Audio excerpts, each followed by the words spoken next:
Yes. शिवस्माचार्यपर्यन्तां वन्दे गुरुपरम्परां शक्तिश्रुतिपुराणानामालयं करुणालयं नमामि भगवत्पादं शङ्करं लोकशङ्करं शङ्करं शङ्कराचार्यं केशवं बादरायणं सूत्रभाष्यकृतौ वन्दे भगवन्तौ पुनः ईश्वरो गुरुरात्मेति मूर्तिभेदविभागिनी व्योमवद्व्याप्तिरेण दक्षिणामूर्तये नमः। श्री चिद्घन गणेशाय नमो मह्यं सुखनित्यं सुप्रकाशं व्यापकं नामरूपयोगिष्ठानं बुद्ध्यबोध्यं बुद्धेर्यत्तु निर्मलमपारं सर्ववेदान्तवेद्यं प्रत्यक्परं महः तदेवाहन्नमत्पूर्ण्यदिति मे निश्चितामतिः।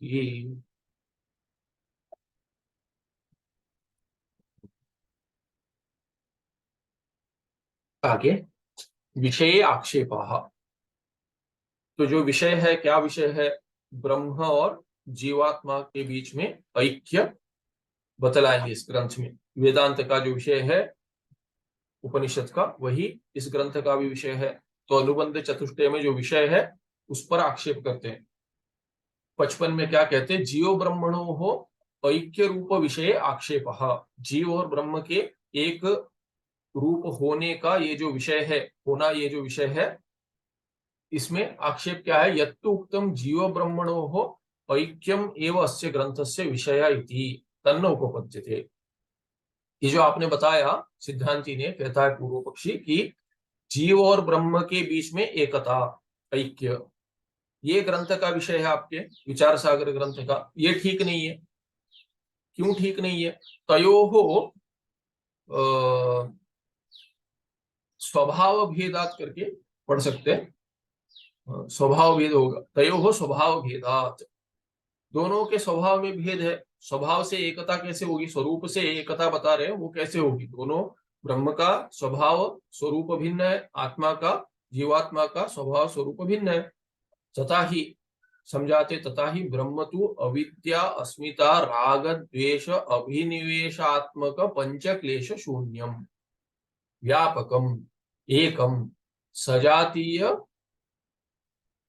भेद रहितम, सजातीय भेद रहितं च ब्रह्मणः सजातीय ब्रह्मांतरा भावात् जीवस्तु निखिल क्लेश भाग परिच्छिन्नः अनेकश्च।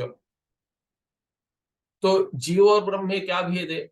कहते हैं ब्रह्म, पहले ये देख रहे थे, ब्रह्म सजातीय ब्रह्म अंतरा भावात्, दूसरा ब्रह्म है नहीं, सजातीय ब्रह्म के जाति का कोई दूसरा ब्रह्म नहीं है। किंतु जीव क्या है? जीव परिच्छिन्न है, अनेक भी है, एक नहीं है, अनेक है। तो ब्रह्म सजातीय भेद शून्य है, एक ही ब्रह्म है, जीव तो अनेक है, इसीलिए उनमें एकता हो नहीं सकती। और क्या है कि ब्रह्म में क्लेश नहीं है, पंच क्लेश जो है वो नहीं है, जीव में है। जीवस्तु निखिल क्लेश भाग, निखिल क्लेशम भजते इति निखिल क्लेश भाग। जीव कौन है? भोग करता है, सभी क्लेशों का भोग करता है, 5 क्लेशों का। वो बताएंगे क्या क्लेश है, वो देखेंगे, पीछे जाकर देखेंगे।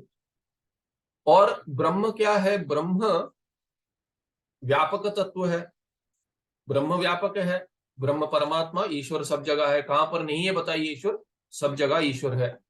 किंतु जीव क्या है? परिच्छिन्न है, अपने घर में ही पूरा नहीं है, उसको पता नहीं है कि पीठ पीछे क्या चल रहा है, तो व्यापक तो नहीं है। और आप व्यापक परमात्मा और जीव में एकता बता रहे, परिच्छिन्न जीव व्यापक ब्रह्म कैसे हो सकता है? एकमेव द्वितीय ब्रह्म, जो आप जो कह रहे हैं कि व्यापक ब्रह्म एक ही है, दूसरा ब्रह्म नहीं है, और जीव तो इतने सारे हैं, तो जीव ब्रह्म कैसे हो सकता है? और जीव इतने सारे क्लेशों में क्लेश का भोग करते हुए है, ब्रह्म क्लेश से शून्य है, कैसे एकता हो सकती है? बताइए क्या प्रश्न है? Jiva, he is talking about the body, not the जीव कौन है? जिसके लिए शरीर, शरीर त्रय उपाधि नहीं है, विशेषण है। तो जीव शरीर तो नहीं है, जीव शरीर नहीं है, जीव चेतन है। तो he is not talking about the body, he is talking about one who is associated with the body, संसारी जीव। मुक्ति शरीर को मिल, अगर जीव शरीर होता, शरीर के जलाने से तो मुक्ति मिल जाती ना। शरीर के नाश से जीव का नाश नहीं होता ना।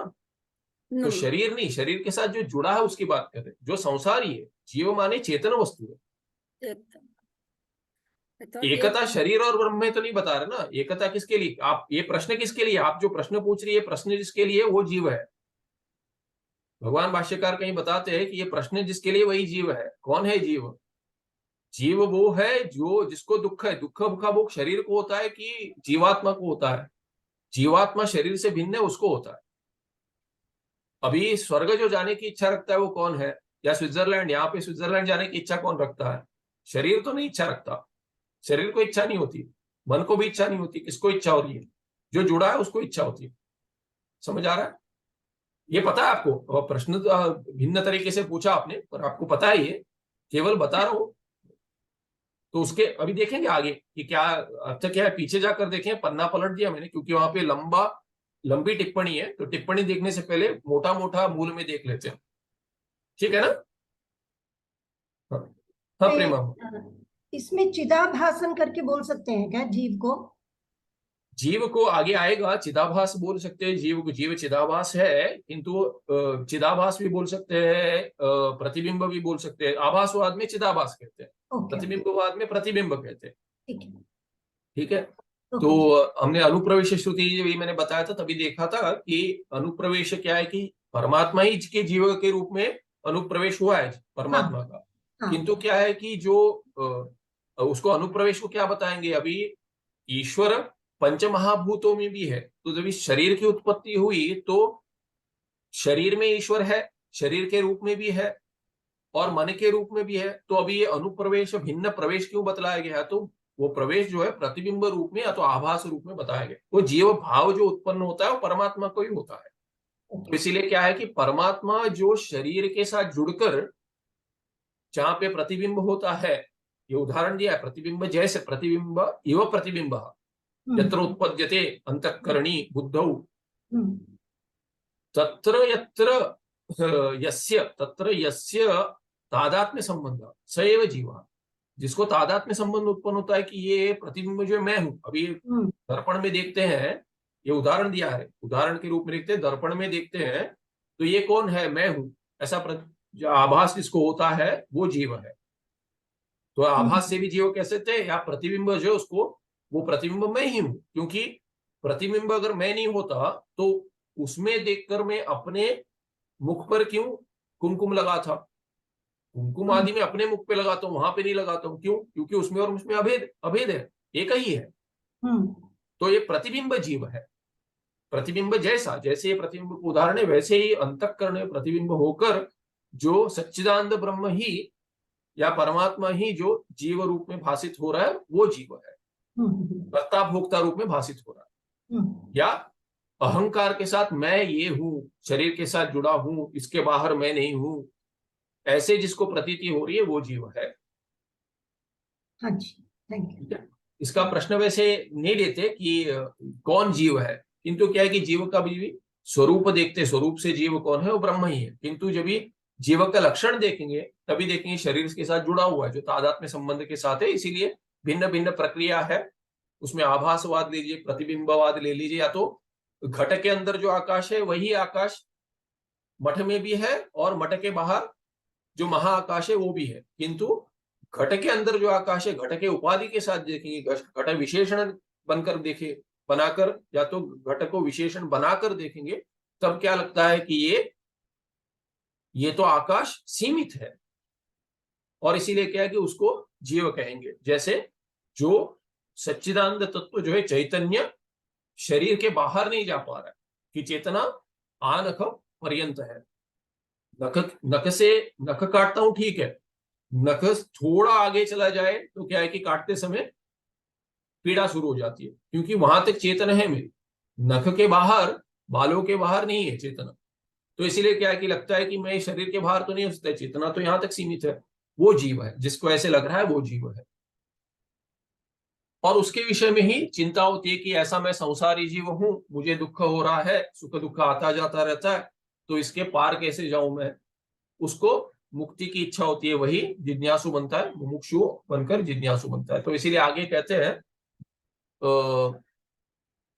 आगे नहीं पीछे जो कहा उसमें देखते हैं कि क्या टिप्पण है। तो अभी क्या कहा कि ये व्यापक और परिच्छिन्न में तो भेद देख लिया हमने। और क्या देख लिया कि ये जो सजातीय भेद शून्य है ब्रह्म, और अनेक जो जीव है उनमें एकता कैसे हो सकती है? ये दो अंश तो ऊपर ही ऊपर ठीक ही लग रहे हैं आरोप। तीसरा जो है, माने ये जो पहला अंश जो बताया था ये थोड़ा लंबा है। क्या कहते हैं कि जीव जो है वो क्लेशग्रस्त है और ब्रह्म जो है क्लेश शून्य है। कैसे क्लेश है? 5 क्लेश है योग शास्त्रों में। 5 क्लेशों की बात करते हैं, अविद्या, अस्मिता, राग, द्वेष और अभिनिवेश। तो ये 5 क्या है? ऐसे आत्म का पंच क्लेश जो है, 5 क्लेश, 5 क्लेशों की आत्मा माने स्वरूप क्या है? आत्मा माने स्वरूप। यहाँ एक इन 5 क्लेशों का स्वरूप क्या है? अविद्या, अस्मिता, राग, द्वेष, अभिनिवेश, यही स्वरूप है उनका। और इनसे शून्य ब्रह्म है। ब्रह्म को ऐसे क्लेश नहीं है परमात्मा को, किंतु जीव को है। तो उनमें एकता कैसे हो सकती है? तो ये कैसे क्लेश है? अविद्या एक क्लेश है। तो अविद्या क्या है बताते हैं पहले अंक में। तो ये 5 बतलाएंगे टिप्पणी में। विचारे क्रियमाणे सती, जब भी विचार करते हैं, विचारम न सहते, अविद्या क्या है? विचार नहीं सहन कर सकती। तो विचारे क्रियमाणे स्वरूप सत्ता भावा ध्यान विद्यते सा विद्या। तो अविद्या क्या है? जो विचार करने के बाद अपने स्वरूप से भिन्न कुछ लगता नहीं है कि ऐसी कुछ अविद्या है। अगर स्वरूप समझ में आ गया तो मुझ में अविद्या तो नहीं दिखती। जब तक स्वरूप नहीं समझ में आता है तभी लगता है मैं अपने आप को नहीं समझता हूं इसलिए अविद्या है। किंतु जब स्वरूप समझ में आया तो नहीं रहता, उसको अविद्या कहते हैं। जैसे रज्जू जब तक नहीं पता सर्प जैसे दिख रहा है तो तभी क्या कहेंगे? रज्जू की अविद्या है। ऐसे दृष्टि में कहेंगे इस मनुष्य को जिसको रज्जू प्रतीत नहीं हो रहा है किंतु सर्प प्रतीत हो रहा है, उसमें अविद्या है। क्यों अविद्या है? रज्जू प्रतीत नहीं हो रहा है, इसीलिए क्या है कि रज्जू की अविद्या है। किंतु अगर वो विचार करेगा, समझाने पर विचार करेगा, देखेगा, बत्ती जलाएगा, तब जाकर समझ में आएगा उसको कि ये रज्जू है। और जब ये रज्जू है समझ में आएगा, विचारे क्रियमाणे सती, तभी क्या है कि वो अविद्या नहीं रहेगी। तो जो विचार करने के बाद चली जाती है उसको अविद्या कहेंगे। इसीलिए कहा विचारम न सहते, अज्ञानम विचारम न सहते, या अविद्या विचारम न सहते। तो ऐसा लक्षण बताया। माने क्या कह रहे हैं कि विद्या विरोधी नहीं है, विद्या विचार से आता है। इसीलिए विचार के बाद जो विद्या उत्पन्न हो जाती है तभी जो नहीं रह जाती, माने पहले कुछ अंश में उसको मानना पड़ेगा कि भाव रूप है, यत्किंचित भाव रूप अविद्या है। और ये अविद्या क्या है? 2 प्रकार की है, मूला विद्या और तूला विद्या। इसीलिए कहते हैं 7 विप्रकारा मूला विद्या तूला विद्या च इति च। तो मूला विद्या क्या है, तूला विद्या क्या है, वो बतलाते। शुद्ध चिन्मात्र आवरिका मूला विद्या, घटाद्युपहित चैतन्य आवरिका तूला विद्या। तो मूला विद्या किसको कहते हैं? उस विद्या को कहते हैं जो शुद्ध चैतन्य ब्रह्म का जो स्वरूप है आत्मा, उसका आवरण जो करती है उसको कहते हैं मूला विद्या। तो वो केवल किसका? अभी अधिष्ठान का ज्ञान एक ही है जो अधिष्ठान का अज्ञान ले जा सकता है। इसीलिए ब्रह्म का अगर अज्ञान है, शुद्ध चिन्मात्र का अज्ञान है, उसका आवरण है, तो उसके ज्ञान से ही जाएगा। घटपट आदि ज्ञान से आत्मा का ज्ञान नहीं आएगा, आत्मा का ज्ञान नहीं जाएगा। इसीलिए क्या है? घटपट आदि ज्ञान से घटपट आदि का ज्ञान आएगा, घटपट आदि का अज्ञान जाएगा, घटपट आदि का ज्ञान आएगा और अज्ञान जाएगा। इसीलिए कहते हैं कि एक घटादि उपहित चैतन्य आवरिका, ये भी चैतन्य ही है जो घटपट इत्यादि रूप में प्रतीत हो रहा है। तो इसीलिए क्या है कि घटादि उपहित, वो उपाधि बनती है, घट उपाधि से जो चैतन्य है उस चैतन्य का ज्ञान होगा। कैसे होगा? घट उपाधि के साथ ज्ञान होगा। घट नहीं पता क्या है, किंतु घटक ज्ञान से क्या जाएगा? घट का ज्ञान जाएगा, तूला ज्ञान जाएगा। इसीलिए कहते हैं घटादि उपहित चैतन्य का जो आवरण कर रखा है जिसने, उसको तूला विद्या कहते हैं। तो घट का अज्ञान क्या करता है कि घटक ज्ञान को घटक का आवरण कर देता है, घट का आवरण कर देता है। तो घट कैसे समझ में आएगा? घट का अज्ञान हटाने से समझ में आएगा। तो घटक के ज्ञान से घट का अज्ञान जाएगा, तब जाकर जो चैतन्य घट रूप में प्रतीत हो रहा है उतना ही प्रतीत होगा। आत्मज्ञान तो नहीं आएगा, नहीं पट का ज्ञान आएगा। तो घट के ज्ञान से केवल घट का अज्ञान जाता है। जैसे आप सोचिए कि जब ये अब देखिए कि ऐसे बड़े बड़े बिल्डिंगों का काम करते हैं,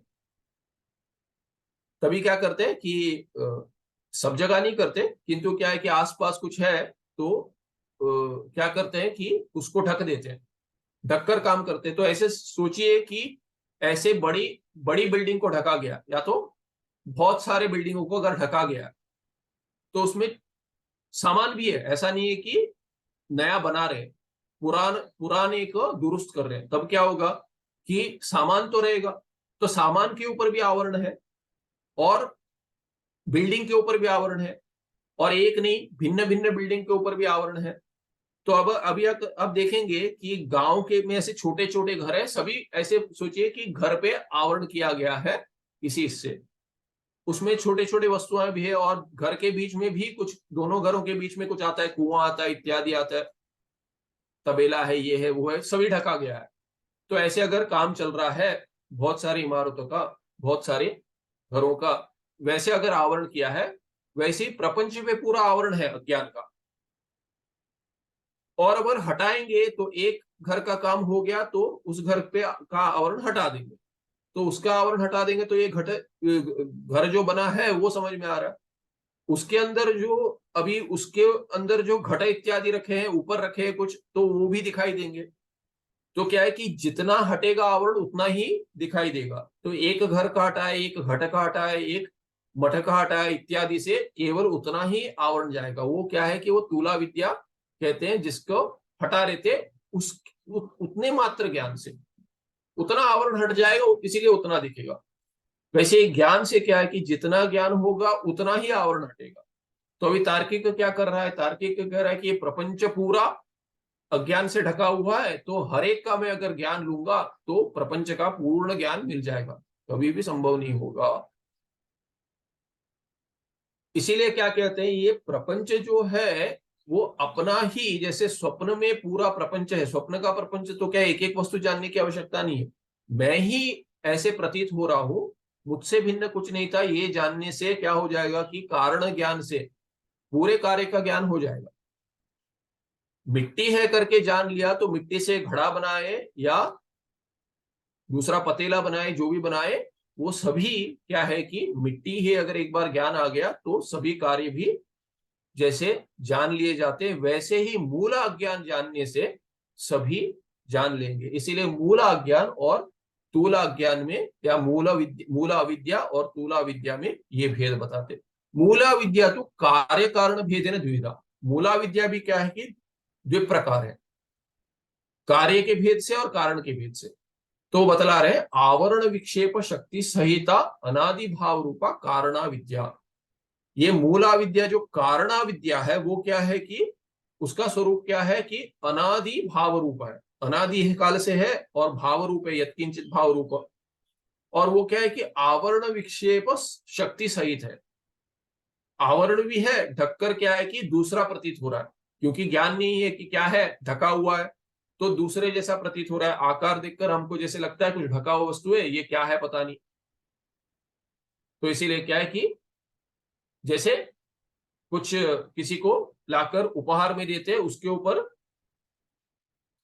कि कुछ तो ऐसे कि चमकता हो, कुछ तो डालकर उसके ऊपर कुछ लिख दिया है, ऐसा ऐसा दिख रहा है, पर अंदर क्या है किसी को पता नहीं है। तो ये तो पूछते हैं कि अच्छा बताओ क्या लाया हूं मैं, ये लाया वो लाया, क्या है पता नहीं। तो आप गिनती कर सकते हो कुछ भी, किंतु वो जो लाए हैं वो पता नहीं क्या है, बक्से के अंदर क्या है वो पता नहीं, गिफ्ट रैपर के अंदर क्या है वो पता नहीं। वैसे ही क्या है कि जब ये ढका हुआ है तो भिन्न भिन्न प्रतीत हो रहा है, रज्जु ही सर्प के रूप में प्रतीत हो रहा है, क्योंकि रज्जु ढका हुआ है, रज्जु का ज्ञान नहीं है, इसीलिए क्या है कि सर्प, भूचित्र इत्यादि, माला इत्यादि रूप में प्रतीत हो रहा है। वैसे ही क्या ये कारण विद्या आवरण और विक्षेप शक्ति दोनों के साथ होती है, और अनादि है। कब से है, जब से है तब से है, माने कितने भी पीछे जाओ तभी तभी भी था। तो अनादिकाल से ऐसी अविद्या जो है कारणा विद्या कहेंगे। वस्तुना अन्यथा प्रतीतिरेव कार्या विद्या। तो ये शक्ति जो है, दूसरा दिखाने की शक्ति है, वो कारणा विद्या कहेंगे, किंतु जो दूसरा दिखाती है उसको कार्य विद्या कहेंगे। तो रज्जु में ही रज्जु अविद्या जो है वो क्या कैसी अविद्या है? रज्जु को ढक भी देती है और माला के रूप में, भूछिद्र के रूप में, सर्प के रूप में दिखाने की शक्ति जो है उसको कारण अविद्या कहेंगे। किंतु अगर वो दिख गया दूसरे रूप में तो उसको क्या है कि वो विक्षेप हो गया। विक्षेप शक्ति भिन्न है और विक्षेप भिन्न है। विक्षेप की शक्ति होते हुए भी विक्षेप ना हो किसी को, किंतु क्या है कि विक्षेप शक्ति होती है क्योंकि किसी को भूचित्र दिख रहा है, किसी को दूसरे को सर्प दिख रहा है, किंतु जिसको सर्प दिख रहा है उसको भूचित्र नहीं दिख रहा है। किंतु वो जो अज्ञान है उसी अज्ञान में भूचित्र दिखाने की भी शक्ति है, सर्प दिखाने की भी शक्ति है, किंतु प्रतीति एक एक को एक ही रूप हो गई है। जिसको सर्प दिख रहा है उसको भूचित्र नहीं दिख रहा है, जिसको भूचित्र दिख रहा है उसको सर्प नहीं दिख रहा है। इसीलिए क्या है कि आवरण शक्ति दोनों में है, विक्षेप शक्ति भिन्न भिन्न प्रकार की भी दोनों में, दोनों के अज्ञान में। किंतु क्या है कि प्रतीति जो हो रही है, कार्य अविद्या जो है वो दोनों में भिन्न भिन्न है, एक नहीं है। माने शक्ति दोनों में एक है किंतु प्रतीति रूप में जो दिख रहा है वो दोनों को भिन्न भिन्न दिख रहा है, इसलिए कार्य विद्या भिन्न भिन्न होगी। वस्तुना अन्यथा प्रतीतिरेव कार्य विद्या। कार्य विद्या चतुर्विधा, अभी कार्य विद्या भी 4 प्रकार के है कहते हैं। तो क्या कैसे है? तो अभी कहते हैं कि ये कैसे काम करता है, प्रपंच में कैसे काम करता है। देखिए, जीव को अनादिकाल से मूला विद्या है और सभी को क्या है कि जो जो लोक में व्यवहार हो रहा है वो सब नहीं पता। तब क्या है कि भिन्न भिन्न अनंत मूला विद्या है। ये पता है, ये नहीं पता, ये नहीं पता, ये नहीं पता है, ये पता है, फिर बहुत सारा नहीं पता है। इसीलिए कि तूला विद्या भी बहुत सारे हैं कि जो जो नहीं पता है वो सभी तूला विद्या है, किंतु मूला विद्या एक ही है।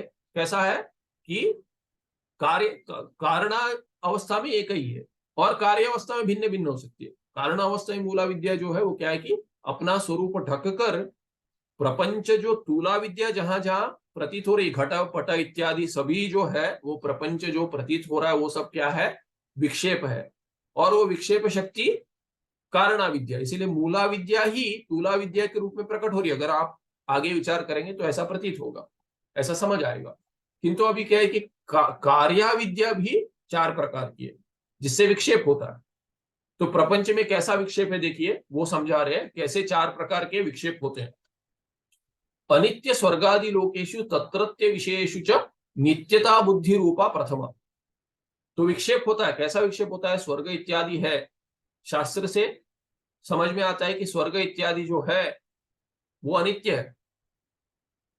सभी लोग, स्वर्गादि लोक में ये लोग भी आ गया, इसमें नित्यत्व बुद्धि जहां अनित्य है वहां नित्य बुद्धि जो है ये एक प्रकार का कार्य विद्या है। तो क्या कहते हैं कि नित्यता बुद्धि रूपा प्रथमा। तो जहां जहां नित्यत्व अनित्यत्व में है, जहां अनित्य वस्तु में नित्यत्व बुद्धि है, वो सब एक प्रकार का कार्य विद्या हो गया, एक प्रकार की कार्य विद्या होगी। फिर क्या कहते हैं? दूसरा क्या है? अशुद्ध शरीर स्त्री पुत्रादि आलिंगन चुंबनादि निकृष्ट कार्येषु सुचित्व बुद्धि रूपा द्वितीया। जो शुद्ध नहीं है उसमें सब शुद्ध बुद्धि। जैसे इसमें साधारण उदाहरण लेते हैं जो सबको सभा में ठीक लगे, वैसा उदाहरण लेते हैं। इसमें बहुत सारा बताया गया, उसमें नहीं जाता हूं मैं। जो अशुद्ध है, अशुद्ध कार्य, अभी शरीर तो अशुद्ध है, इसमें कोई संशय नहीं होना चाहिए। देखिए, शरीर अशुद्ध है, बाहर से क्या दिखता है? या तो दिखेगा, को प्रयत्न तो क्या करते हैं सभी, क्या कि देखिए पूज्य स्वामी जी कहते हैं कि कोई कैसा भी दिख रहा हो, किंतु जब भी दर्पण देखता है तभी उसको तो अच्छा ही लगता है। अरे मैं ऐसा दिखता हूं, इससे भी सुंदर होना चाहता हूं। सभी को शरीर में क्या है कि ये तादात्म्य संबंधी ऐसा है। अविद्या काम ही ऐसा करती है कि दूसरों को भले ही मैं कुरूप दिखूं, मेरे लिए तो मैं बहुत ही सुंदर हूं। किसी भी माता के लिए देखिए, बच्चा भी देखिए, कैसा भी हो, दूसरे से बच्चे से अच्छा नहीं दिखता हो, किंतु माता के बोले मेरा बेटा राजा है, मेरी बेटी रानी है, ऐसा ही है। तो हर माता पिता के लिए कि अपने बच्चे भी वैसे ही, हम जैसे सुंदर दिखते हैं वैसे ही बच्चे भी सुंदर ही दिखते हैं। हो ना हो, बाकियों की दृष्टि में हो ना हो, अपने दृष्टि में कि मेरा है, मेरा इसीलिए सुंदर है। ऐसे ही क्या है कि अशुद्ध जो है शरीर, अपना शरीर हो, बच्चे का शरीर हो, तो बच्चे को जब भी खिलाते हैं पिलाते हैं या खेल रहे हैं तो क्या है कि जैसे अपनी प्रीति प्रकट करते बच्चे को, जो शरीर जो अशुद्ध है उसमें भी शुद्ध रूप से व्यवहार होता है माता पिता का। बाकियों का छोड़िए, हम साधारण उदाहरण लेते हैं। तो ये सबको क्या है कि पुत्र पुत्री दोनों प्रिय है, इसीलिए कि माता पिता दोनों को प्रिय है। तो दोनों में अभी शारीरिक व्यवहार कैसा होता है, प्रीति कैसे प्रकट करते हैं, ये अशुद्ध में शुद्ध का व्यवहार हो रहा है। ये क्या है कि ये निकृष्ट कार्येषु, जो निकृष्ट है अशुद्ध है उसमें शुद्ध शुचित्व बुद्धि रूपा द्वितीया। तो अभी बच्चों को कहते हैं तुम्हारा कान खा जाऊंगा, खेलते हैं ना, तभी कहते तुम्हारा कान खा जाऊंगा, बच्चों को कहते हैं। अशुद्ध है किंतु क्या है कि प्रीति में दिखाते हैं ऐसे। तो ये अशुद्ध में शुद्ध रूप हो गया व्यवहार, ये दूसरा उसका प्रकार है। तीसरा क्या है, दुखात्मक धनादिषु भोग साधनेषु सुखत्व बुद्धि रूपा तृतीया। तीसरा क्या है, दुख जो देने वाला है, धन सुख नहीं देगा, लगता है सुख देगा किंतु क्या है कि धन इत्यादि आदिपदे ने जो भी जहां जहां सुख बुद्धि है वो सब क्या है कि भोग साधन सब क्या है कि आगे जाकर दुख ही देंगे। इसीलिए नचिकेतस ने क्या कहा, यमराज को कहा मुझे नहीं चाहिए। तवेव वाह तमरुत्य गीते, कि तुम्हारे पास ही रखो ये सब वाहन जो इत्यादि अप्सराएं अपने रथ के साथ आएंगी। सरताहा, अप्सरा भी क्या है कि अप्सराओं के लिए अपने रथ मत लाओ, मैं रथ भी देता हूं, अपने रथ के साथ आएंगे, ऐसी अप्सराएं ले जाओ और ऐसे ऐसे राज्य ले लो, इतना जीवन जियो, इतने सारे सुख भोग साधन देता हूं, नहीं चाहिए कहा। क्यों? क्योंकि तुम्हारे पास ही रखो, मुझे नहीं चाहिए कहते। क्यों? क्योंकि ये क्या है कि इंद्रियाणाम जरयन्ति तेजः, इंद्रियों को सब क्या है कि इंद्रियों का तेज हटा देती है। जितना भोग करोगे उतना ही इंद्रियां आगे जाकर दुख देंगी। तो कहते हैं कि क्या है कि दुखात्मक जो दुख स्वरूप है धन इत्यादि, ऐसे भोग साधन जो है उनमें सुखत्व बुद्धि जो है वो तृतीय कार्य है, कार्या विद्या तृतीय रूप में ऐसे उसका भेद है। अंत में चतुर्थ भेद क्या है, चतुर्थी ये क्या है, अनात्म देहादिशु आत्मत्व भ्रम रूपा चतुर्थी। ये मूल कारण है जिससे क्या कार्य बाकी सब में वैसे प्रतीति हो रही है।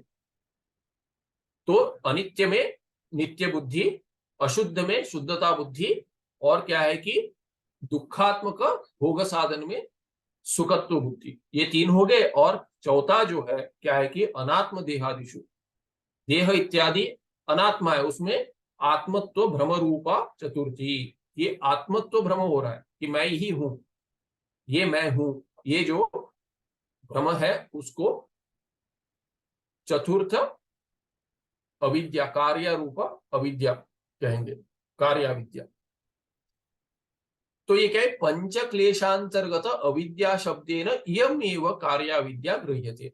तो ये कहां से शुरू किया था, ये अविद्या एक क्लेश है। तो ये अविद्या शब्द से, इस अविद्या शब्द से योग शास्त्र में किसकी बात कर रहे हैं, तो कहते हैं कि कार्या विद्या की बात कर रहे हैं, ना कि कारण विद्या की और ना ही तूला विद्या की। मूला विद्या में भी कार्या विद्या की बात कर रहे हैं। अब और ये क्या है कि अविद्या, ये क्लेश जीव को है। ये चारों जो है, ये कार्या विद्या जो है मूला विद्या के जो ही रूप है वही जीव को है। दूसरा क्या है कि अस्मिता, क्या अस्मिता क्या है, बुद्ध्यात्मनो अविवेकेन अभेदधि अस्मिता अहंकार, इयमेव सामान्य अहंकार इत्युच्यते। अहंकार शब्द से जो आ जाते हैं वही अर्थ है योग शास्त्र में अस्मिता कहा गया है। क्या है कि बुद्धि और आत्मा में, बुद्धि माने विज्ञानमय कोश, विज्ञानमय कोश बुद्धि और अपने बीच में भेद नहीं समझ सकते। अविवेक है ना, अभेद, विवेक नहीं है, इसीलिए क्या है कि भेद नहीं हो पा रहा है। इसीलिए बुद्धि को अपने आप को समझना, यही क्या है कि अपने आप को बुद्धि समझना, इसी को अस्मिता कहेंगे, यही अहंकार है। क्योंकि बुद्धि के साथ जुड़कर ही बुद्धि का जब लय हो जाता है तभी सुषुप्ति अवस्था में नहीं जानते कि मैं एक हूं, पुरुष हूं, स्त्री हूं, ये नहीं जानते। क्यों? क्योंकि अहंकार नहीं होता। तभी सुबह उठते ही क्या हो जाता है, प्रातः उठते ही बुद्धि के साथ पहला जोड़ हो जाता है। संयोग होने के बाद क्या होता है, तादात्म्य संबंध, बुद्धि से लगता है कि हाँ मैं हूं, मैं हूं ये प्रतीति हो रही है, मैं हूं, अस्मि अहम अस्मि। उसके बाद क्या है कि झट से क्या होता है कि अंतःकरण और मन और शरीर के साथ संबंध हो जाता है, क्षण में हो जाता है। पर पहले क्या है कि बुद्धि के साथ मैं हूं, इसीलिए क्या होता है कभी कभी उठते हैं, कोई गाढ़ निद्रा निद्रा में उसको उठा दिया और पूछे अरे अरे, जैसे उठाए तो पहले कहां पर हूं, क्या हूं, कौन हूं, ऐसे विचार आता है। कौन हूं ऐसा मैं हूं कि नहीं विचार नहीं आता। कौन है क्या है ऐसे सब सोचने से पहले क्या है कि कहां पर हूं, ये सब यहाँ वहां देखता है। पहले विचार आता है कि हाँ कहां से आया मैं, क्या है, ये सब विचार आता है। तो ये विचार आने से पहले जो है अहंकार तो होता है कि मैं हूं, ये अहंकार, मैं भिन्न हूं, ये मुझसे अलग है, ये कौन है, ऐसा जो विचार आता है। उस विचार आने से पहले, उस विचार से पहले जो भावना है वही अहंकार है कि मैं हूं, भिन्न हूं, इससे भिन्न हूं। ऐसा जो बिना विचार के जो प्रतीत हो रहा है वो क्या है कि वो अस्मिता है। प्राचीन विषयानुभव जन्य संस्कार वशाद अनुकूल विषय का भोगेच्छा राग। तो पहले जन्म में, पहले बहुत सारे अनादिकाल से जन्म है, उसमें ये मुझे अच्छा लगता है, ऐसा अनुकूल संस्कार रह जाता है। कुछ भोग हुआ है वो संस्कार छोड़ जाता है, इस जन्म में भी पहले पहले जन्म में भी। तो इसलिए प्राचीन विषय अनुभव जन्य, इस जन्म में हो या पहले जन्म में हो, जो पहले जो विषय अनुभव से जन्य संस्कार है उस संस्कार के वश में अनुकूल, ये मेरे लिए अनुकूल है, मुझे सुख देकर गया है, इसीलिए क्या है कि ऐसा विषय का भोग इच्छा जो है, ऐसी विषय का भोग इच्छा जो उसको राग कहते हैं। और उससे विरुद्ध क्या है, उसको द्वेष। तो प्रतिकूल विषय का हानि इच्छा द्वेष, कि हानि करना, कि ये प्रतिकूल है मुझे नहीं चाहिए, उस इच्छा को क्या कहते हैं, उसको द्वेष कहते हैं। ये तो पता है। मरण भयात शरीर संरक्षणाय आग्रह अभिनिवेश। अभिनिवेश शब्द से क्या अर्थ है, क्या अर्थ है उसका अभिनिवेश शब्द का? मरण भय से, मरने के भय से शरीर को, तो शरीर मर जाएगा, शरीर का रक्षण करना चाहिए शरीर का, ऐसा जो आग्रह है, ऐसा जो विचार है, उसी को अभिनिवेश कहते हैं। और ये हो गए अविद्या, अस्मिता, राग, द्वेष और अभिनिवेश, ये पंच क्लेश हो गए। ये जीव में तो है, ब्रह्म में नहीं है। इसीलिए क्या कहते हैं, ब्रह्म जो है उसमें ये पांच नहीं है और जीव में है, उन दोनों में एकता कैसे हो सकती है? फिर ब्रह्म सजातीय विजातीय इत्यादि भेद शून्य है, तो वो बता रहे, आगे बता रहे छठा क्या है कि ये यहाँ पे जो सजातीय भेद रहित बताया गया है ब्रह्म, किंतु जीव तो ऐसा नहीं है, जीव तो अनेक है। तो आगे कहते हैं ब्रह्म ही सजातीय विजातीय स्वगत भेद शून्य। ब्रह्म में सजातीय भेद नहीं है, विजातीय भेद नहीं है, स्वगत भेद नहीं है। भेद भी तीन प्रकार के होते हैं, वो समझा रहे आगे। तथा ही सजातीय नाम परस्परम भेद सजातीय भेद, जो एक ही जाति के किंतु भिन्न है। जैसे ब्राह्मण जाति है, व्यक्ति तो भिन्न भिन्न है, एक ब्राह्मण है, दूसरा ब्राह्मण है, तीसरा ब्राह्मण है। या बच्चे हैं, एक बच्चा है, दूसरा बच्चा है, सभी बच्चे हैं, किंतु तो इसीलिए बच्चे हैं सभी, इसीलिए क्या अभी कहते हैं अरे बच्चे खेलने दो, सभी बच्चे हैं खेलने दो। एक एक से बड़ा है, एक दूसरे से छोटा है, किंतु सभी बच्चे ही हैं आपकी दृष्टि में, इसीलिए क्या कि चलो खेलने दो बच्चे हैं। सजातीय भेद है, कैसे एक ही जाति के हैं, बच्चे ही हैं, किंतु एक बच्चे और दूसरे बच्चे में भेद है, जिसे सजातीय भेद हो गया। वैसे ही क्या है कि ब्रह्म में ऐसा भेद नहीं है। तो यथा ब्राह्मणादि नाम अन्योन्य भेद, ब्राह्मण क्षत्रिय इत्यादि सब मनुष्य ही है, किंतु दो सब में भेद ही है। या ब्राह्मण में भी क्या है, ब्राह्मण ब्राह्मण, एक ब्राह्मण दूसरे ब्राह्मण से भिन्न है, व्यक्ति भेद है किंतु जाति भेद नहीं है। वैसे ही सजातीय भेद ब्रह्म में नहीं है। ऐसा नहीं है कि दूसरा ब्रह्म है, सभी ब्रह्म है, एक ये ब्रह्म है और ये दूसरा परमात्मा, ये तीसरा परमात्मा, ऐसा तो नहीं है। तो इसीलिए क्या है कि परमात्मा एक ही है, ब्रह्म एक ही है, सजातीय भेद नहीं है। आदि पद से क्या है कि विजातीय भेद और स्वगत भेद। स्वभिन्न जातीय वस्तुअंतरात स्वस्य भेद विजातीय भेद। तो क्या कहते हैं, स्वभिन्न जातीय वस्तु अंतरात, कि अपने से भिन्न जो दूसरे जाति का है। ब्राह्मण और क्षत्रिय में जो भेद है, जाति में भेद है, मनुष्य है ही है, दोनों मनुष्य है, किंतु क्या है कि मनुष्यत्व जाति नहीं देख रहे हम, ब्राह्मण जाति देख रहे हैं, क्षत्रिय जाति, दोनों में भेद है तो है।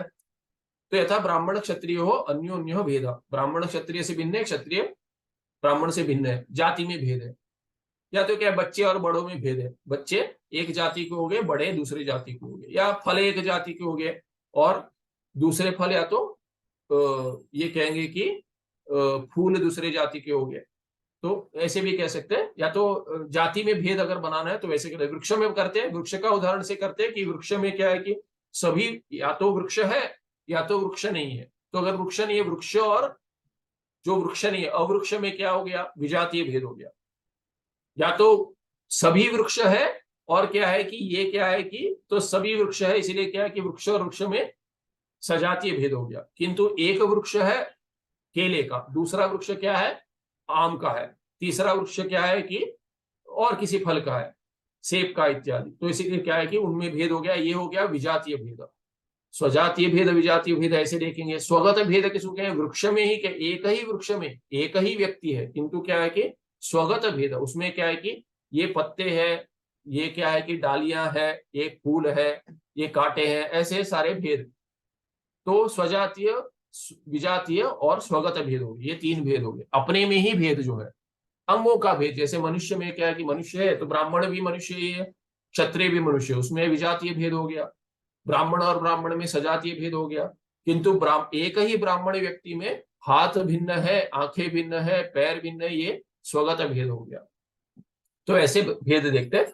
तो अवयविनः स्व अवयव अवयाद स्व अवयवाद भेद स्वगत भेद। तो अपने ही अवयवी जो है, जिसके पास अवयव भाग है, अंश है, उसमें क्या है कि भागों में जो भेद है वो एक ही अवयवी में अवयवों में भेद है, वैसे भेद को क्या कहें, स्वगत भेद। यथा शरीरस्य करचरणादिभ्य, तो कर हाथ जो है चरण से भिन्न है, पैरों से भिन्न है। वृक्ष से शाखादिभ्यश्च भेद, वृक्ष का शाखा से भेद है, शाखा का पत्तों से भेद है, वृक्ष का पत्तों से भेद इत्यादि, ऐसे भेद हो गए। अभी क्या कहते हैं, ब्रह्म का देखिए, ब्रह्म में ऐसे तीन भेद है क्या, सर्वम खलविदम ब्रह्म, जो है सब ब्रह्म ही है। तो ये प्रपंच जो है वो सब ब्रह्म ही है। अभी जो भी कह दिया, तो कहां से भेद आएगा, सजातीय भी कहां से आएगा, विजातीय कहां से आएगा और स्वगत कहां से आएगा। इति सर्वस्य द्वैतस्य ब्रह्म मात्रत्व उक्त्या ब्रह्मांतरा भावाच। एक तो क्या है कि अब्रह्म कुछ नहीं है, सर्व क्या है कि अब्रह्म करके दिखते हैं, प्रपंच क्या है, ब्रह्म है नहीं है, किंतु श्रुति क्या कहती है, सब ब्रह्म ही है। तो प्रपंच जो सर्व है, अब्रह्म प्रतीत हो रहा है, वो सब ब्रह्म ही है कह दिया, तो अब्रह्म तो नहीं रहा। तो दूसरा ब्रह्म है क्या, दूसरा ब्रह्म भी नहीं है। तो दूसरा अब्रह्म भी नहीं रहा और दूसरा ब्रह्म भी नहीं है। इसीलिए क्या है कि ब्रह्म सजातीय भेद शून्यम, ब्रह्म में दूसरा ब्रह्म भी नहीं है और जो बचा है वो अब्रह्म भी नहीं है, तो इसलिए विजातीय भी नहीं होगा वस्तुतः। ब्रह्मांतरा भावश्च एकमेवाद्वितीयम इति श्रुत्या एक शब्देन उच्यते। एकमेवाद्वितीय वाक्य में ब्रह्म एक है, एव एक ही है और वो अद्वितीय है, दूसरा है ही नहीं। उन तीनों शब्दों में एक शब्द जो है एकम, उससे क्या बता रहे हैं कि ब्रह्म सजातीय भेद शून्य है, एक ही है, दूसरे जाति दूसरा ब्रह्म उसी जाति का नहीं है, सजातीय ब्रह्म है नहीं। ये एक शब्द से समझ में आ रहा है, श्रुति में ये प्रमाण है, एकम ये शब्द जो है इसका प्रमाण है। विजातीय शून्य का क्या प्रमाण है, एवकार, एवकारेण एकम एव, एक ही है, माने दूसरा ब्रह्म भी नहीं है, वो तो दूसरा ब्रह्म नहीं है, वो एक से हो गया। किंतु एव कह दिया माने ब्रह्म ही है, माने अब्रह्म नहीं है। इसीलिए क्या है कि विजातीय भेद भी नहीं है, इसका एवकार से समझ में आ रहा है, इसका अर्थ एवकार से समझ में आ गया। वो बतला रहे ब्रह्म रूप प्रत्येक चैतन्याद विलक्षण जड़ दृश्य प्रपंच विजातीय। ये प्रपंच तो विजातीय है, ब्रह्म तो नहीं है, जड़ है। ब्रह्म क्या है, चेतन वस्तु है, इसीलिए प्रपंच जो जड़ है वो भिन्न है, सो विजातीय हो गया। ब्रह्म के जाति का नहीं है, चैतन्य जाति का नहीं है, जड़ के जाति का, अचेतन के जाति, इसलिए विजातीय हो गया। सचेत सत्य स्यात् ब्रह्म अपि तदा विजातीय भेद सहितम स्यात्। अब ये प्रपंच जो विजातीय है ब्रह्म से, अगर वो सच होता, सत्य होता, तब जाकर आप कह सकते थे कि, पूर्व पक्षी कह रहा है, तब जाके आप कह सकते हैं कि विजातीय भेद है ब्रह्म में। क्यों, क्योंकि प्रपंच है वो जड़ है, चैतन्य नहीं है, इसलिए अचेतन है, और ब्रह्म चेतन है, इसीलिए ब्रह्म से भिन्न विजातीय अचेतन जड़ प्रपंच है। इसीलिए क्या है कि ब्रह्म विजातीय भेद के साथ है, सहित है। पर ऐसा है नहीं, क्यों, न तो प्रपंच सत्य। प्रपंच तो सत्य नहीं मानते आप, प्रपंच मिथ्या है आपके लिए। इसीलिए क्या है कि प्रपंच अगर सत्य नहीं है, वो विजातीय होगा तो भी ब्रह्म में विजातीय भेद उत्पन्न नहीं करेगा। इसीलिए कहे रज्जु आरोपित सर्पवत मिथ्या एव। ये प्रपंच रज्जु में जैसा सर्प है वैसे मिथ्या है। तो रज्जु में सर्प की दृष्टि से रज्जु में विजातीय भेद हो गया क्या? सर्प से नहीं हुआ। सर्प तो दिख रहा है, रज्जु तो भिन्न नहीं हुआ ना उससे। सर्प से भिन्न है कहेंगे क्या रज्जु को? नहीं, सर्प तो रज्जु ही है। रज्जु को पता भी नहीं कि सर्प है। जिसको रज्जु दिख रहा है उसको सर्प नहीं दिख रहा है, तो रज्जु की दृष्टि से सर्प है ही नहीं। तो सर्प जो है वो रज्जु ही है। तो सर्प जो है वो, अभी आप देखेंगे, रज्जु तो जड़ है, सर्प चेतन है। तो रज्जु जो जड़ है उसी जाति का नहीं है सर्प। सर्प तो चेतन होता हुआ अजड़ है, इसीलिए जड़ रज्जु से भिन्न है, तो विजातीय भेद हो गया। हाँ, विजातीय भेद प्रतीति में हो गया, किंतु सर्प है ही नहीं। अगर सर्प है ही नहीं तो विजातीय भेद कैसे हुआ? नहीं हुआ। वैसे ही क्या है कि सर्प जैसे ही आपका प्रपंच मिथ्या है। अगर मिथ्या है तो कैसे विजातीय भेद होगा? ब्रह्म में विजातीय भेद नहीं होगा। इसीलिए क्या है कि रज्जु आरोपित सर्पवत मिथ्या एव प्रपंच न सत्य। इसीलिए क्या है, विजातीय भेद सहितम न ब्रह्म। ब्रह्म में विजातीय भेद नहीं है। यन मिथ्या न तद अधिष्ठान अतिरिच्यते। जो मिथ्या है वो अधिष्ठान से भिन्न नहीं है। इसीलिए क्या है कि सर्प जो है वो मिथ्या होते हुए रज्जु से भिन्न नहीं है। वैसे ही प्रपंच मिथ्या होते हुए ब्रह्म से भिन्न नहीं है। अधिष्ठान ब्रह्म, ब्रह्म ही प्रतीत हो रहा है प्रपंच रूप में, इसीलिए ब्रह्म से भिन्न नहीं है। इसीलिए भेद कहां से होगा? विजातीय तो बहुत दूर, किंतु भेद ही नहीं होगा। तस्मात् ब्रह्म विजातीय भेद शून्यम इति एव कारणे उच्यते। जो एकमेवाद्वितीय में एवकार जो है उससे क्या है कि विजातीय भेद शून्य ब्रह्म है, ऐसे बतला रहे हैं। अंत में ये भी समाप्त कर देते, ब्रह्म निरवयवम। ब्रह्म तो निरवयव है, स्वगत भेद शून्य कैसे बताते? ब्रह्म में अवयव नहीं है। अवयव होता तो आप कहते हैं कि स्वगत भेद है, क्योंकि अवयव और अवयवी जैसा संबंध होगा तब जाकर आप कहेंगे अवयव में भेद है। पर ब्रह्म तो निरवयव है, ब्रह्म में कोई अंश भाग इत्यादि नहीं है। सच्चिदानंद क्या है? तो फिर अगर आप पूछे कि सच्चित और आनंद ये अवयव है कि नहीं है ब्रह्म के? नहीं है। तो कहते सच्चिदानंद यस्तु ब्रह्मणा स्वरूप लक्षणत्वात् असाधारण धर्म न तो अवयव। ऐसा नहीं कि सत जो है वो चित से भिन्न है और आनंद से भिन्न है। तीनों में अन्योन्य भिन्नता नहीं है। जो सत है वही चित है। चैतन्य जो है वो सत चैतन्य है, असत चैतन्य नहीं। और सत जो है वो जड़ नहीं है, चैतन्य है, चित है। इसीलिए सत और चित में भेद नहीं है। आनंद में क्या है कि आनंद भी क्या सदानंद है। ऐसा आनंद किसी को नहीं चाहिए जो असत आनंद है। असत आनंद किसको चाहिए? सदानंद ही चाहिए। तो आनंद क्या है? मोक्ष में ब्रह्म का जो स्वरूप बताया है वो क्या है कि सत आनंद है। जो आनंद सत्य में है वो आनंद है। और आनंद क्या है? वही आनंद। आनंद आनंद नित्य भी है, चित भी है, चैतन्य। आनंद होगा लेकिन कोमा में होगा। अगर किसी ने कह दिया कि कोमा में करके, या तो मरण में होगा। ऐसा किसी ने कह दिया, मरण में तो आनंद नहीं है। किसको चाहिए ऐसा आनंद? आनंद तो जीवित चाहिए। इसीलिए क्या है कि चैतन्य को आनंद चाहिए, चैतन्य स्वरूप आनंद चाहिए। तो इसीलिए क्या है कि ऐसा किसी को नहीं कहते कि देखो आनंद तो होगा मोक्ष में किंतु तुम नहीं होगे। अगर ऐसा किसी को कह दे किसी को मोक्ष नहीं चाहिए, मोक्ष कैसा चाहिए? नहीं नहीं, ऐसा नहीं कि मैं नहीं रहूंगा, मुझे अवश्य होना है और आनंद प्राप्ति चाहिए, ये लक्ष्य है। इसीलिए कि आनंद क्या है? सदानंद है और चिदानंद है। अगर होगा और पता नहीं चलेगा, आनंद तो होगा पर पता नहीं चलेगा, वो तो अभी भी ऐसा ही है। संसार अवस्था में भी क्या कहते, शास्त्र कहते तुम आनंद स्वरूप हो, पर मुझे नहीं पता। अगर मुक्ति में भी ऐसा ही होगा कि चैतन्य नहीं होगा आनंद का, तो ऐसा क्या प्रयोजन है इसका? इसीलिए क्या है कि सत्य, चित्त और आनंद, आनंद भी क्या है? सदानंद है, चिदानंद है। चैतन्य वो है जो है और आनंद रूप है चैतन्य। चैतन्य होगा लेकिन दुख रूप होगा तो किसको चाहिए? ऐसा चैतन्य किसी को नहीं चाहिए, वो तो अभी भी है। इसीलिए क्या है? सत्य, चित्त और आनंद में भेद नहीं है। और नित्य है, इसलिए अनंत भी क्या है, इसका विशेषण रूप में ही आप देख सकते हैं। अगर देखें तो विशेषण रूप में, किंतु क्या है कि स्वरूप में जो अनंत है, यो वै भूमा तत्सुखम करके श्रुति बताती है, इसलिए विशेषण विशेष भाव भी नहीं है। क्या है, अनंत सुख सत है और चित है, चारों में भेद नहीं है, चारों एक ही वस्तु का प्रतिपादन करती है। इसीलिए क्या है कि स्वरूप लक्षणत्वात् असाधारण धर्म, असाधारण धर्म है ब्रह्म के।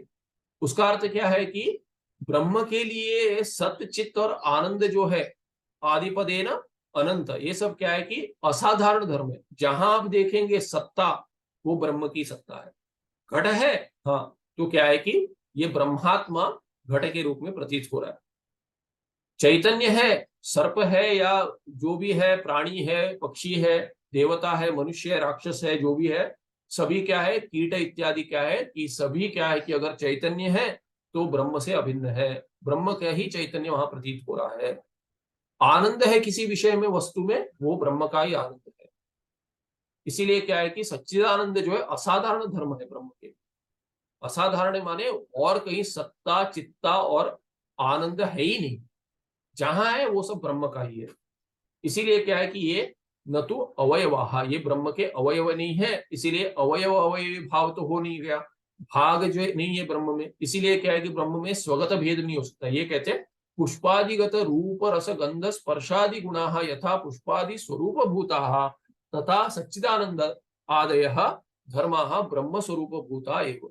ब्रह्म के स्वरूप ही, जैसे उदाहरण में कहते हैं तार्किक को कह रहे, तार्किक क्या समझता है, पुष्प के अंदर गंध रूप रस इत्यादि जो गुण है पुष्प इत्यादि में, पुष्प दिख रहा है इसीलिए क्या है कि रूप है, रस है कि नहीं, तो उससे जैसे आप देखते हैं कि शहद निकलता है, इसीलिए क्या कहेंगे कि उसमें रस भी है।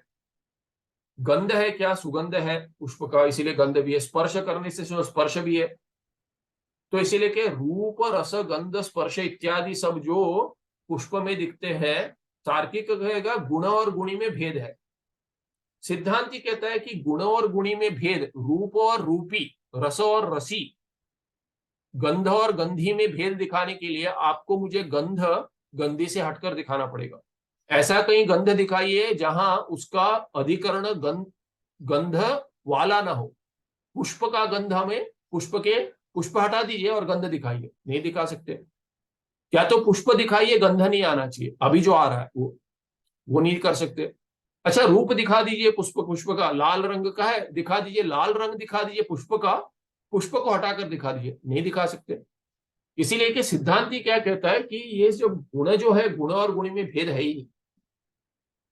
गुण और गुणी में व्यवहार में हम बात करते हैं कि ये भिन्न है, ये भिन्न है, किंतु गुण और गुणी में भेद है ही नहीं। कहते हैं पुष्पादि स्वरूप भूता, ये गुण क्या है कि रूप रस गंध ये पुष्प का ही स्वरूप है, बिना इसके पुष्प नहीं कहेंगे।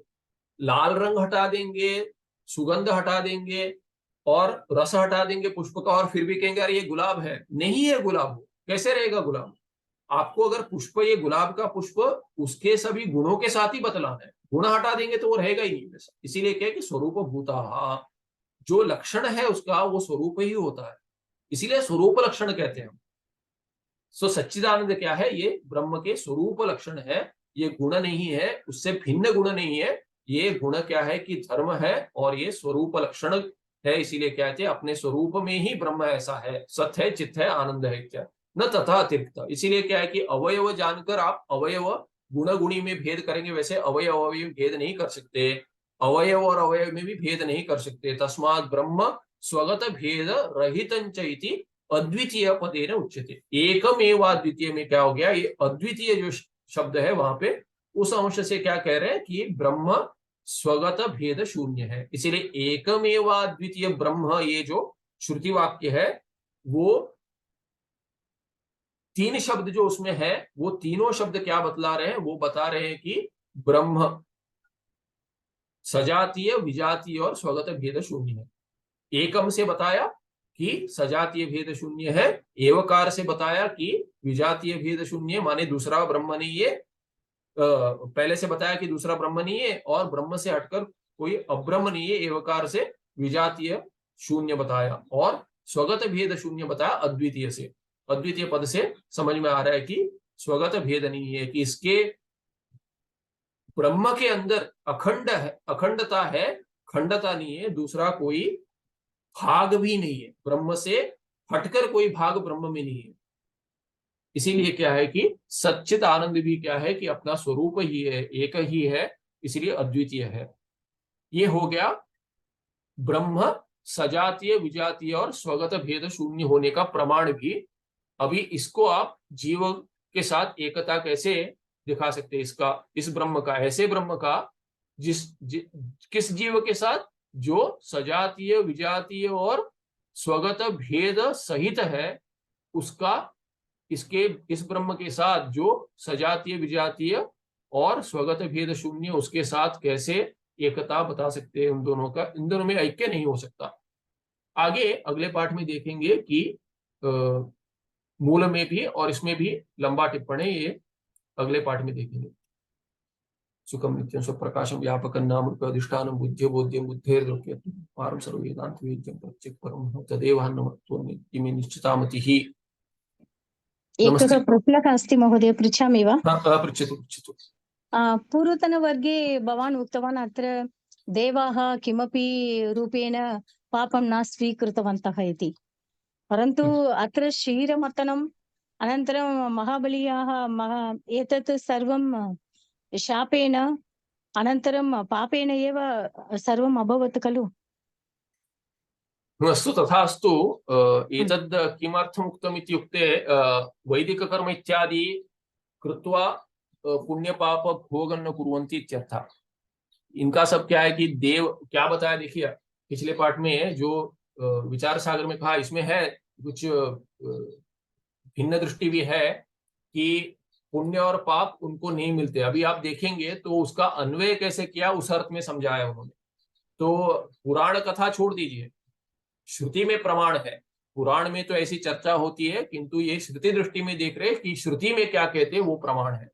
बाकी पुराण कथा में, पुराण से कथा से श्रुति का विरोध नहीं हो सकता। पुराणे वर्तते। आम्, एतदेव मम प्रश्नः, किमर्थम् अत्र पापं न अस्तु, स्वीकृतवन्तः देवाः? तथास्तु विरोधे सति श्रुतिरेव प्रमाणम्।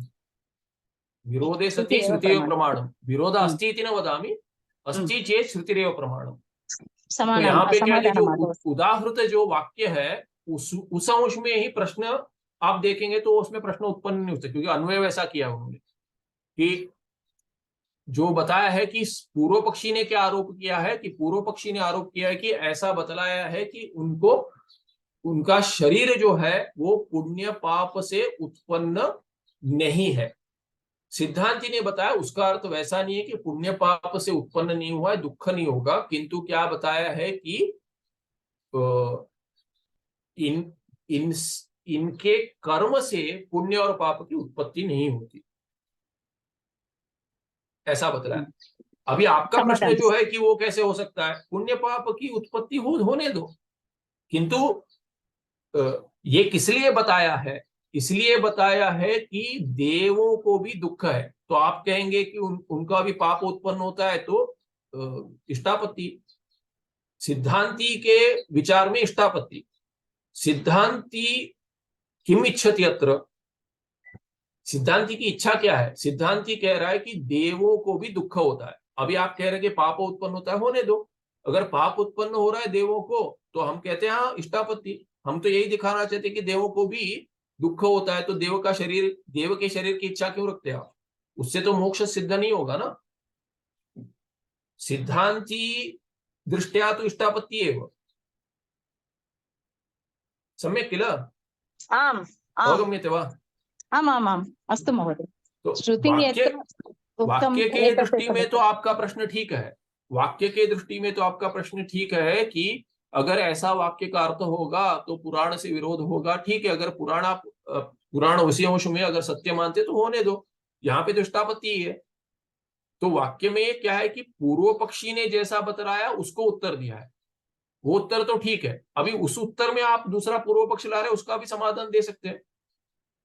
दो रूप से समाधान दे सकते हैं। एक कह सकते हैं कि वैसा अगर वस्तुता है कि नहीं हम तो नहीं जानते, क्योंकि पुराण में कहा गया हम मानते हैं, चलिए ठीक है।